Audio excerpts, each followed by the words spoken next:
அமெரிக்க அதிபராக Donald Trump பதவி ஏற்றதிலிருந்து அவரது கடுமையான கொள்கைகள் மற்றும் நடவடிக்கைகள் காரணமாக நாட்டின் பல பகுதிகளில் போராட்டங்கள் அதிகரித்து வருகின்றன.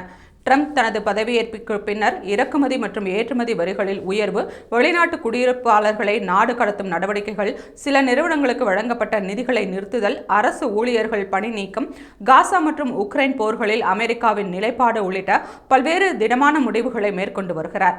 இவை அனைத்தும் பொதுமக்கள் மற்றும் பல்வேறு அமைப்புகளிடம் கடும் எதிர்ப்பை எழுப்பியுள்ளது. குறிப்பாக ட்ரம்ப் பதவியேற்ற பின் சுமார் 2 லட்சம் அரசு ஊழியர்கள் வேலையிலிருந்து நீக்கப்பட்டு இருப்பது அதிருப்தியை ஏற்படுத்தியுள்ளது. இதனிடையே ட்ரம்ப் நிர்வாகம் சர்வாதிகார போக்கு மற்றும் ஜனநாயகத்தை தகர்த்தெடுக்கும் நடவடிக்கைகளில் ஈடுபட்டுள்ளதாக கூறி அமெரிக்கா முழுவதும் மக்கள் பெரும் போராட்டங்களை நடத்தி வருகின்றனர். நேற்று சனிக்கிழமை முதல் துவங்கிய இந்த போராட்டம் நாடு முழுவதும் 50 மாநிலங்களில் 400க்கும் மேற்பட்ட இடங்களில் பேரணிகள் மற்றும் ஆர்ப்பாட்ட வடிவில் நடைபெற்று வருகிறது. டவுன் டவுன், சான் பிரான்சிஸ்கோ உள்ளிட்ட நகரங்களில் ஒரே நேரத்தில் 1 கோடிக்கும் மேற்பட்ட போராட்டக்காரர்கள் திரண்டதாக போராட்ட ஒருங்கிணைப்பு குழு தெரிவித்துள்ளது. மேலும் வாஷிங்டன் டிசியில் உள்ள துணை அதிபர் மாளிகையை முற்றுகையிடும் வகையில் பேரணி துவங்கியுள்ளதாகவும் தகவல் வெளியாகியுள்ளது. இந்த போராட்டங்கள் ட்ரம்ப் நிர்வாகத்தை பதற வைக்கும் வகையில் அமைந்துள்ளன.